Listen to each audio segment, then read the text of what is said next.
मैं शरद शेळके आज के इस फेसबुक लाइव में आप सभी का स्वागत करता हूं। आज हम गिरीश जी को सुनने वाले हैं। गिरीश जी का पूरा नाम है गिरीश बालकृष्ण कुबेर। लौकिक अर्थ से MSc तक पढ़ाई उन्होंने की है। 1978 से संघ के प्रचारक है। विभिन्न दायित्व संभाल के वर्तमान में गिरीश जी अखिल भारतीय हितरक्षा प्रमुख ऐसा दायित्व संभाल रहे हैं। अभी उनका निवास भोपाल में है। गिरीश जी को सुनने से पहले व्यक्तिगत गीत होगा, बाद में गिरीश जी से सुनेंगे। दसों दिशाओं में जाए, दल बादल से छा जाए, उमड़ घुमड़ कर हर धरती पर नंदन वन सा लहराए। दसों दिशाओं में जाए, ये मत समझो किसी क्षेत्र को खाली रह जाने देंगे। दानवता की बेल विशैली कहीं नहीं छाने देंगे। जहाँ कहीं लू झुलसाती अमृत रिम झिम बरसाए, नंदन वन सा लहराए। फूल सुकोमल खेती पर हम बिजली नहीं गिराते हैं, किंतु अड़ीले बालू टीले वर्षा में ढह जाते हैं। ध्वंस हमारा काम नहीं, अविरल जीवन सरसाए, नंदन वन सा लहराए। मानव जीवन की स्वतंत्रता नष्ट नहीं होने पाए। यंत्र व्यवस्था हृदयहीन में स्वत्व नहीं खोने पाए। जीवन स्तर का अर्थन हम भोग डगर में भरमाए, नंदन वन सा लहराए। देश देश के जीवन दर्शन अनुभव कहता पूर्ण नहीं। आदि सृष्टि से हिंदू धर्म की पूर्ण धर्म उपलब्धि रही। ज्ञान किरण हम प्रकटाए, शांति व्यवस्था समझाए, नंदन वन सा लहराए।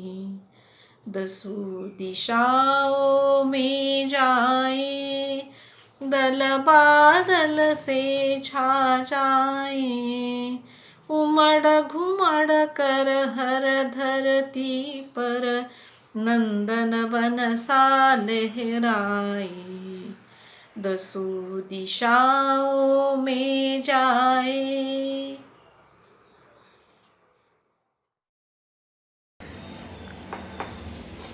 सभी को नमस्कार। आज अपने देश में लगभग 700 से अधिक जनजातियां अपने देश में विद्यमान हैं और 2011 की जनगणना में लगभग 11 करोड़ 46 लाख ऐसी जनसंख्या थी। अभी लगभग 2021 की जनगणना में वो 12 करोड़ तक हो जाएगी। तो ऐसी एक बड़ी मात्रा में रहने वाला अपना जो जनजाति समाज है, उसकी एक विशिष्ट प्रकार की रहन सहन है। उनके जीवन यापन के साधन वनों पर ही उनका सारा जीवन अवलंबित है और वन ही सब उनको देता है। इसीलिए वनों को ही देवता मानकर ये जनजाति समाज उसी की ईश्वर का रूप मानकर प्रकृति की पूजा करने वाला समाज है। लेकिन ये अपने हिंदू समाज का एक अभिन्न अंग है और कोई भी समाज को अगर जीवित रहना है तो दो प्रमुख बातें हैं। एक तो सबसे प्रमुख महत्व की बात है उसकी अस्मिता, उसका अस्तित्व। मतलब अस्मिता का मतलब उसकी पहचान, उसकी रीति रिवाज, उसकी परंपरा, उसके पीढ़ियों से चली आई हुई संस्कृति। तो ये जो अस्मिता का भाव है, जिसमें अपने रीति रिवाज, परंपरा, पूजा पद्धति, देवी देवता, तीज त्योहार, ये एक विशिष्ट प्रकार की जो संस्कृति है वो अपने भारत में सभी भारतीय लोगों की एक ही संस्कृति है। लेकिन आज भी उसके एक स्वरूप जो प्राचीन काल में रहा होगा, वो स्वरूप हमको आज जनजाति क्षेत्र में देखने को मिलता है। तो ये जनजाति समाज की अस्मिता, उसका भी रक्षण होना चाहिए। और साथ साथ दूसरी बात है कि कोई भी समाज अगर आर्थिक रूप से दुर्बल है, तो जैसे हम देखते हैं कि बड़ी मछली छोटी मछली को खाती है, तो उस समाज को जीवित रहना है तो समाज को सक्षम होना चाहिए, समाज को संगठित होना चाहिए, जागरूक होना चाहिए। नहीं तो समाज का शोषण तो जरूर होगा। और इसलिए इसके अस्तित्व के लिए इसके जो संसाधन है जीवन यापन के, जिसको हम जल, जमीन, जंगल, जानवर, जन भी स्वयं, ऐसे लोगों का अस्तित्व बचाए रखना, ये भी एक बड़ी महत्व की बात है। और इसीलिए कल्याण आश्रम ने इस कार्य को भी प्रारंभ से ही शुरू किया था, लेकिन उसको एक औपचारिक रूप से एक जनजाति हितरक्षा इस नाम से एक अलग विभाग बनाकर इस जल, जमीन, जंगल की रक्षा, उनके जीवन यापन के संसाधनों की रक्षा, इस हेतु एक विशेष विभाग से कार्य शुरू हुआ। उसका नाम है जनजाति हित रक्षा। मतलब जनजाति समाज के लिए जो हितों के लिए जो बातें हैं उसकी रक्षा होनी चाहिए। इसके थोड़ा सा हम इतिहास देखेंगे तो ये जनजाति समाज का इतिहास हमको इसलिए आवश्यक है कि हम जिनके अधिकारों के लिए लड़ रहे हैं, अधिकारों के लिए काम कर रहे हैं, तो ये दूसरा तीसरा कोई समाज नहीं है, अपने समाज का एक अभिन्न अंग है, अपने ही भाई है।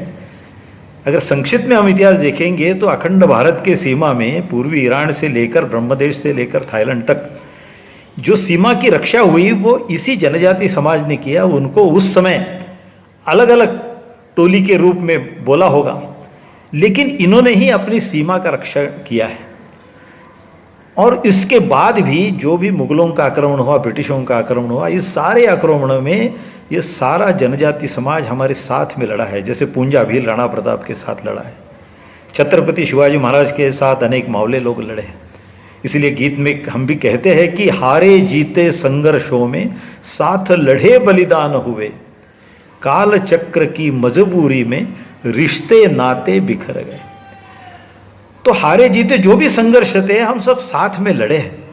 मतलब ये जनजाति समाज कोई पहले से दुर्बल नहीं है, वो स्वयं राजा है, स्वयं के अधिकारों के लिए स्वयं शस्त्र से लड़ता रहा है, विजयी होता रहा है। हम गोंडों का साम्राज्य देखेंगे, महाकौशल छत्तीसगढ़ क्षेत्र में रानी दुर्गावती जी का हम नाम लेते हैं। एक गोंडों का साम्राज्य कभी पराभूत नहीं हुआ आखिर तक। तो ऐसा जनजाति समाज, लेकिन मुख्य रूप से ब्रिटिशों के कूटनीति के कारण उन्होंने जब 1793 में सारा एक सेटलमेंट एक्ट लाया और सारा जनजाति समाज का जो राज जिस पर था वो सारा वन जंगल शासन के अपने अधीन कर लिया और उनको कहा कि आपकी जितनी जमीन आप कर रहे हैं कृषि कार्य बस उतनी है, उसका भी आपको टैक्स देना पड़ेगा। और हम देखते हैं कि उस समय से यह जनजाति समाज जो राजा था वो एक दृष्टि से रंक गरीब बनना प्रारंभ हुआ। और साथ साथ दूसरी बात भी ब्रिटिश काल में हुई, वो 1813 में जो ब्रिटेन पार्लियामेंट में चार्टर एक्ट पारित हुआ, उसके तहत ईसाई मिशनरियों को धर्मांतरण के लिए इस देश में प्रवेश दिया गया और उस गरीबी का, वन जंगल पहाड़ के उनके भोलेपन का लाभ लेकर उनका धर्मांतरण करना, उनको ईसाई बनाना। और उसके कारण एक बार धर्मांतरण हो जाता है तो हम कहते हैं कि धर्मांतरण मतलब राष्ट्रांतरण है। यहाँ की प्रकृति के बारे में, यहाँ की देवी देवताओं के बारे में उनकी आस्था परंपरा ही अगर नष्ट होगी तो इस जन जंगल के बारे में भी उनकी आस्था नष्ट होगी। इसी दृष्टि से हम देखते हैं कि ये जो ब्रिटिशों की कूटनीति रही, इसलिए इस जनजाति समाज की ये राजा से रंक तक की अवस्था। लेकिन अपने संविधान निर्माताओं ने इन सारी बातों का बहुत अच्छा विचार किया और मुख्य रूप से ये सारा जनजाति बहुल क्षेत्र, जैसा हम नॉर्थ ईस्ट में देखते हैं, असम, नागालैंड, मणिपुर, आज 7 राज्य अलग है, उस क्षेत्र में और भारत का जो सेंट्रल इंडिया का पार्ट है, जिसको हम मध्य प्रदेश, छत्तीसगढ़, झारखंड, उड़ीसा, ये जो सेंट्रल इंडिया का पार्ट है, इसका जो अध्ययन किया तब संविधान निर्माताओं ने उसी समय इस जनजाति क्षेत्र के इन सारी अस्मिता और अस्तित्व की रक्षा के लिए कुछ कानून बनाए। और मुख्य रूप से उसका एक प्रमुख कानून था वो 5वीं अनुसूची का। मतलब ये जो क्षेत्र है सेंट्रल इंडिया का, उसकी सुरक्षा के लिए एक अनुसूची बनवाई संविधान में, जिसको 5वीं अनुसूची कहते हैं, और पूर्वांचल का जो हिस्सा है उसको 6वीं अनुसूची में डाला है। इसमें कुछ विशेष उनकी जो भाषा है, उनकी संस्कृति है, उनकी परंपरा है, उनकी रूढ़िगत जो न्याय व्यवस्था है, इन सारी बातों की रक्षा होनी चाहिए। प्रकृति के साथ तादात्म्य होकर, प्रकृति का शोषण नहीं, केवल दोहन करते हुए, प्रकृति को बचाते रखते हुए ये समाज जीवन कैसे जी रहा है, ये वास्तविक अपना भारतीय समाज का दर्शन अगर हमको करना है, भारतीय संस्कृति का, तो वो वन जंगलों में दर्शन हमारा होता है। और इसलिए ये संस्कृति बनी रहनी चाहिए। अपनी अपनी भाषा है, वो भाषा भी भाषा में ही तो अपना कल्चर होता है। भाषा में अपने गीत है, अपने नृत्य है, उसी से अपने पुरखों की सारी परंपरा संस्कृति हमको याद आती है। और इसलिए भाषा को बचाए रखना चाहिए, अपने तीज त्योहारों को, देवी देवताओं को बनाए रखना चाहिए। इस सारे उद्देश्य को लेकर इस क्षेत्र के लिए एक प्रशासन की अलग व्यवस्था की और राज्यपाल को एक दृष्टि से उसका पालक बनवाया। साथ साथ इस जनजाति समाज की शिक्षा भी सुदूर जंगलों में रहने के कारण, दुर्गम क्षेत्र में रहने के कारण, शहरी लोगों का जितना विकास हुआ और शिक्षा में आगे बढ़े, आज की विद्यमान स्वास्थ्य सेवा, अलग अलग अच्छी प्रकार की स्वास्थ्य सेवा शहर में उपलब्ध है, लेकिन वन क्षेत्र में नहीं है। तो इसीलिए इस शिक्षा के लिए भी कुछ आरक्षण रखा। शासकीय नौकरी में आगे बढ़ना चाहिए, वो समाज भी आगे आना चाहिए, इसीलिए नौकरियों में भी संविधान में कुछ प्रावधान किए। और इस सारे जनजाति समाज की अस्तित्व अस्मिता की रक्षा के लिए जो शासन प्रशासन करने वाले जो जनप्रतिनिधि है, सांसद है, विधायक है, उसमें भी जनजाति समाज के प्रतिनिधियों को स्थान देना चाहिए। इसीलिए विशेष आरक्षण इस अपने संविधान के अनुच्छेद 330 और 332 में किए। ऐसे बहुत सारे प्रावधान करने के बावजूद भी हमारे मन में ये प्रश्न आता है कि इतने सारे प्रावधान होने के बाद फिर ये जनजाति समाज की स्थिति आज आज़ादी के बाद 70-73 साल हो गए तो ऐसी स्थिति क्यों है?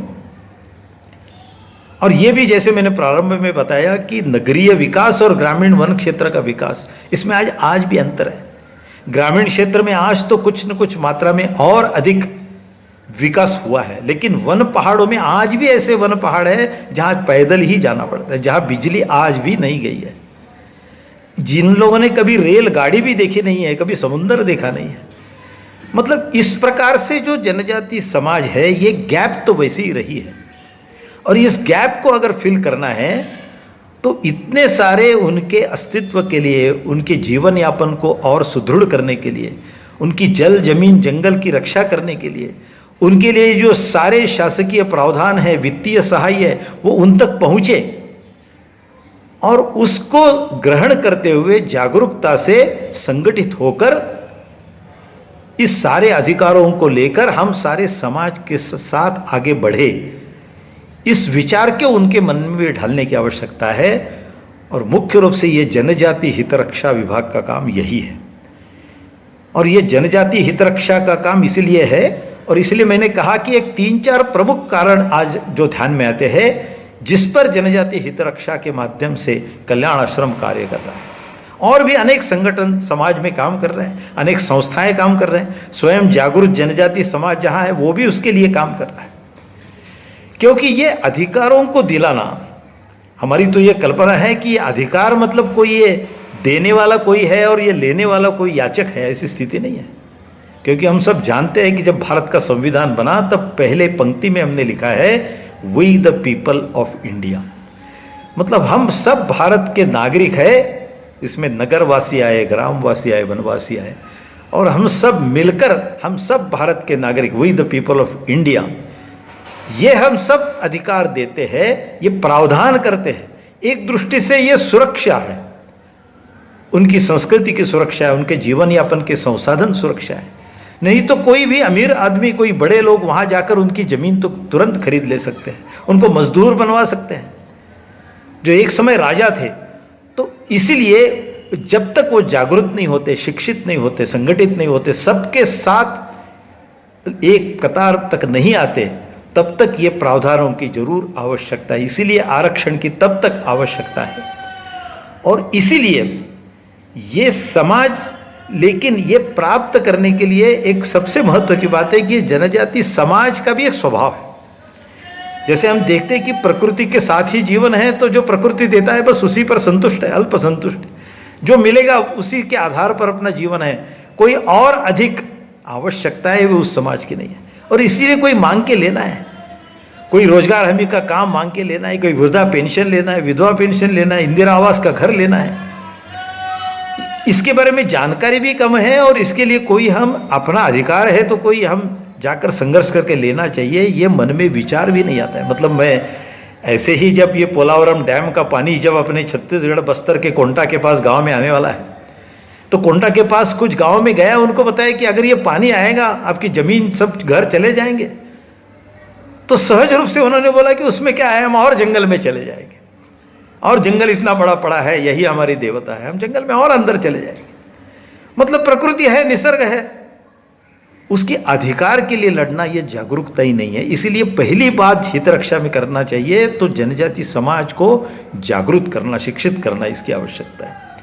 दूसरी बात है कि आज समाज में जो एक भ्रष्टाचार है, समाज में एक शोषण की मानसिकता है, और हम जब देखते हैं कि ये शिक्षित होने से सुसंस्कारित होता है, ऐसे नहीं है।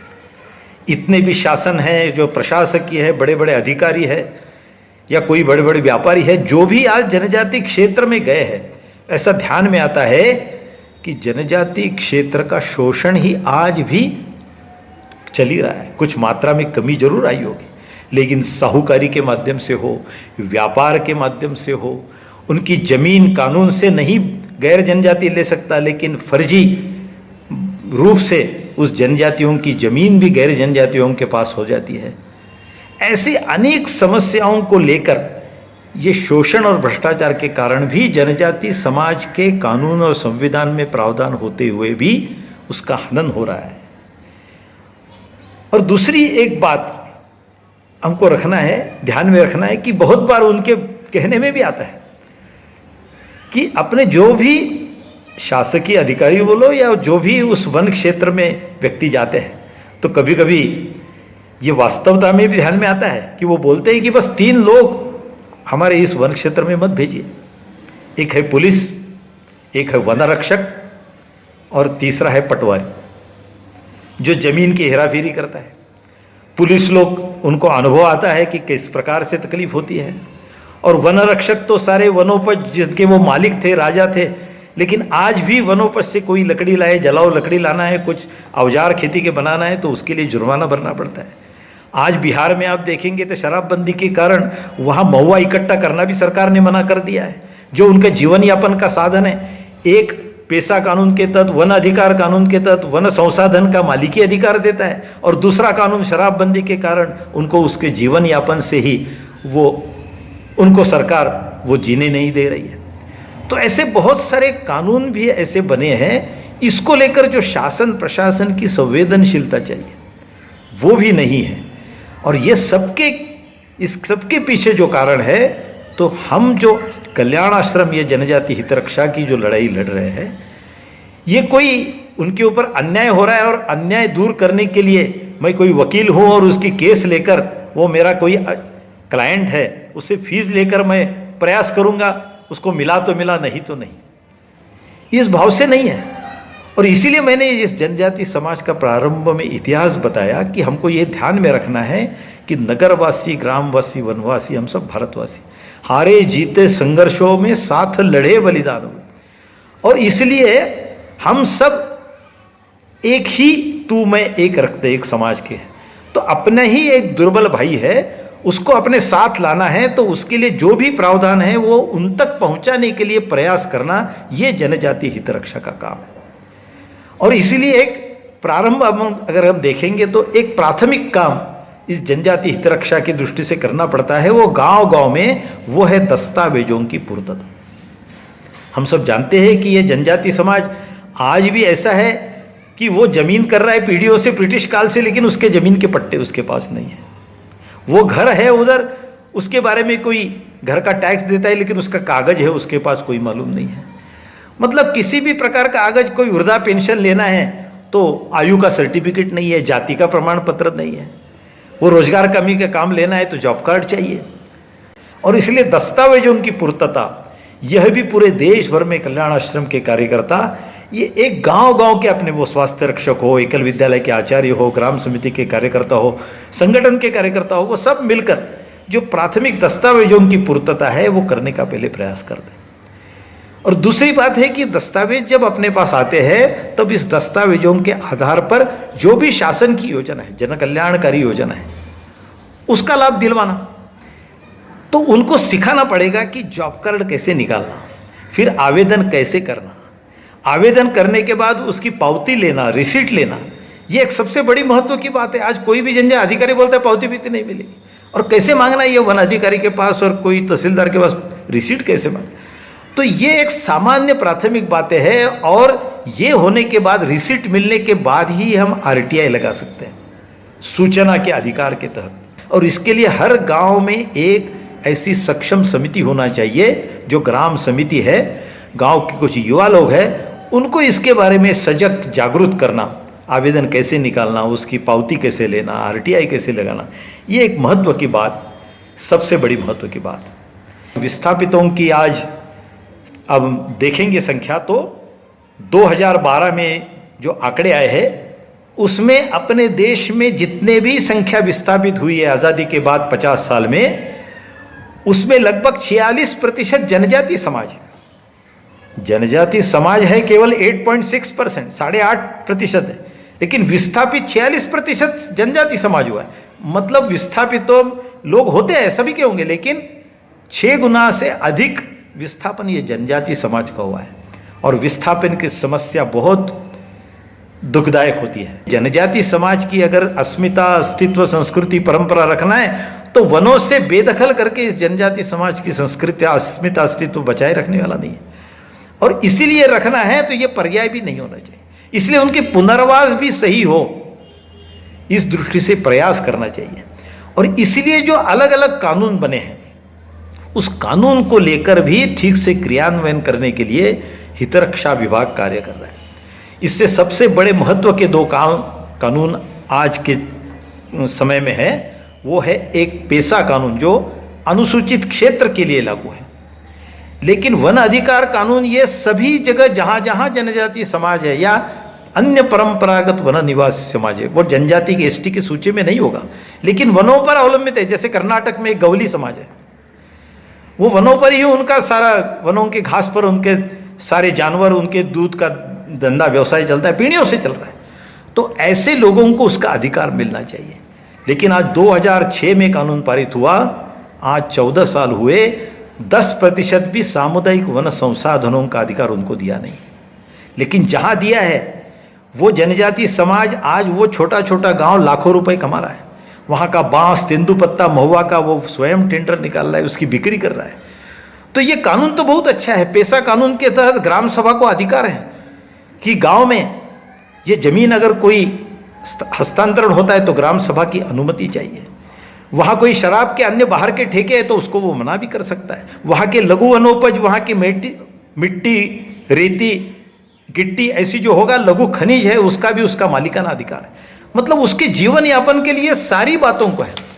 मतलब आपको एक आंकड़ा बताता हूँ, आप लोगों को आश्चर्य होगा कि ये जो 2015 में माइंस के कानून में एक अमेंडमेंट आई और एक डिस्ट्रिक्ट मिनरल फंड बना कि जिस जिले में कोई खदान है तो खदान से विस्थापित हुए उनको एक बार कुछ मुआवजा मिला है, लेकिन खदानों से हर साल लाखों रुपए, करोड़ों रुपए कमा रहे हैं, तो इसलिए उसका कुछ हिस्सा देना चाहिए, 10%। उसको बोलते हैं डिस्ट्रिक्ट मिनरल फंड, उस जिले में जमा होता है। और वो 2015 से 2019 तक कितना हुआ है, वो लगभग 62,000 करोड़, 62,000 करोड़ रुपए है। जनजाति समाज का पूरे देश भर का बजट भी उसके 5 गुना भी 6 गुना ज्यादा होगा। ये इतना सारा पैसा आता है लेकिन जाता कहाँ है? छत्तीसगढ़ सरकार ने कहा कि ये रेल लाइन बनाने के लिए उपयोग करेंगे, ये उज्ज्वला गैस के लिए सरकार उपयोग करेगा। मतलब वास्तविक वो किसके लिए है कि जो समाज विस्थापित हुआ है उनकी शिक्षा के लिए, उनके स्वास्थ्य के लिए, उनकी जमीन की सुधार के लिए, उनके जीवन यापन के लिए है। लेकिन ये पूरे प्रदेश भर में एक एक्स्ट्रा फंड करके उसका उपयोग कर रहे हैं। तो इसके लिए भी हितरक्षा विभाग का काम है। और हमने ये छत्तीसगढ़ के सरगुजा जिले में अपने कुछ कार्यकर्ताओं ने, सिंगरौली जिले में भी इन सारे बातों का अध्ययन करके कलेक्टर को ज्ञापन देकर उस गांव परिसर के जो विस्थापित गांव हैं जहां बिजली नहीं है, रोड नहीं है, उनके लिए उसका व्यय हो, इस दृष्टि से कलेक्टर को ज्ञापन देकर इस प्रकार का लाभ दिलवाया है। तो ये भी एक बड़ा काम है। ऐसे और एक महत्व का काम है वो जनजातियों की जमीन।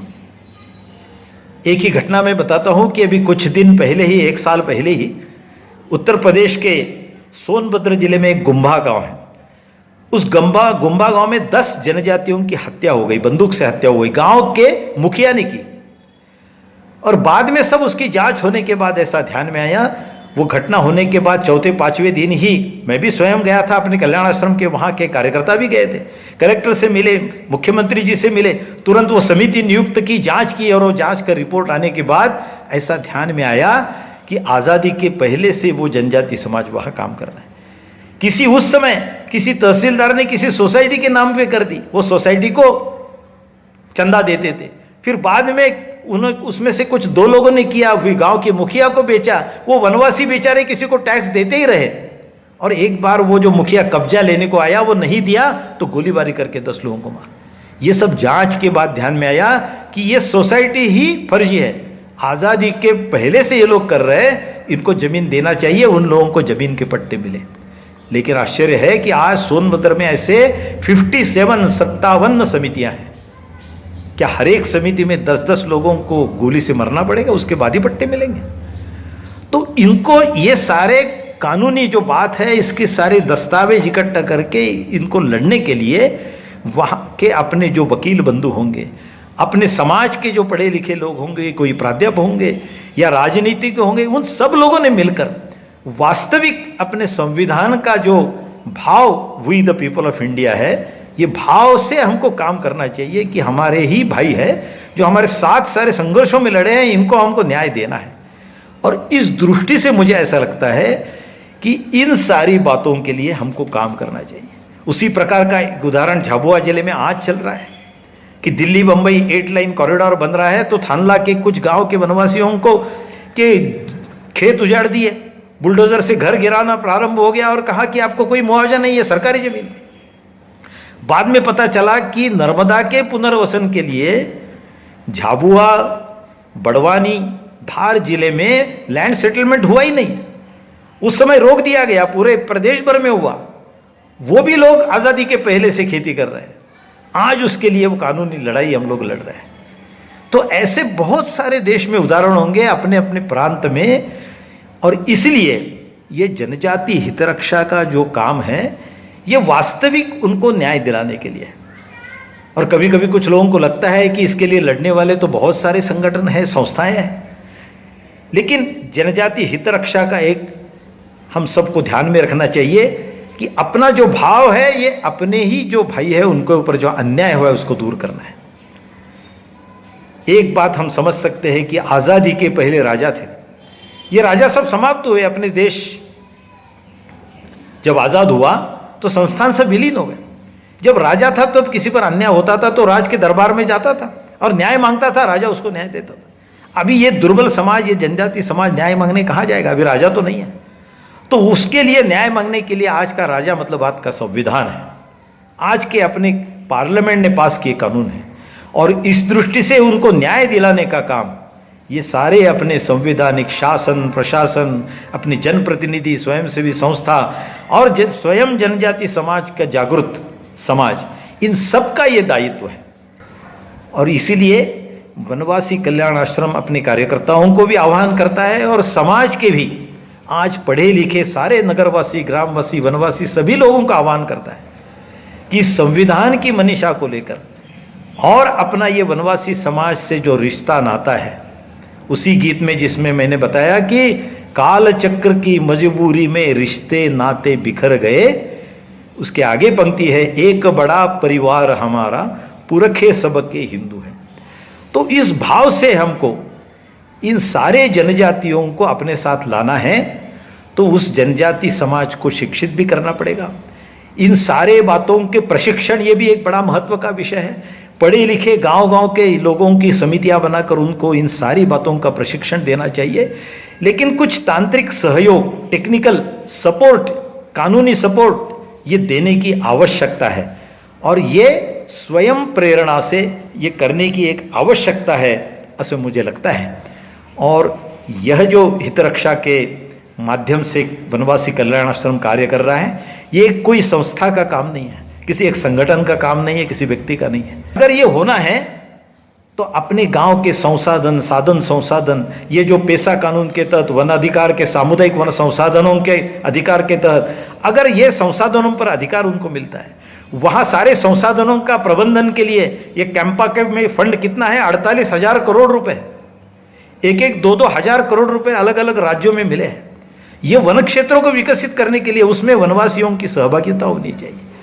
वनवासियों के पास जो परंपरागत ज्ञान है, जिसको ट्रेडिशनल नॉलेज बोलते हैं, आज बायोडायवर्सिटी एक्ट वो पढ़ते हैं, पढ़े लिखे लोग पढ़ते हैं, जैव विविधता, वनवासियों को तो प्रत्यक्ष ज्ञान है, उसी को जैव विविधता बोलते हैं, उनको मालूम नहीं होगा। लेकिन उसका अगर डॉक्यूमेंट बनाना है तो जनजाति समाज का परंपरागत ज्ञान ही लेना चाहिए।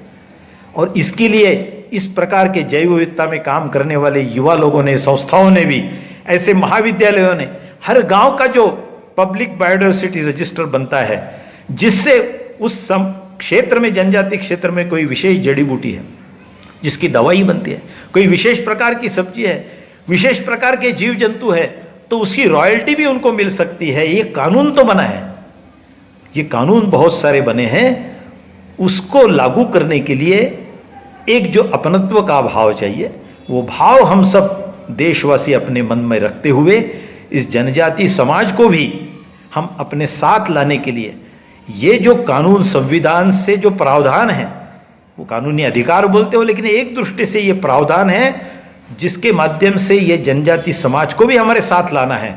और इस देश को देश का गौरव बढ़ाने में ये जनजाति समाज भी अपने साथ कंधे से कंधा लगाकर इस भारत माता की जयकार के लिए प्रयास में रहे।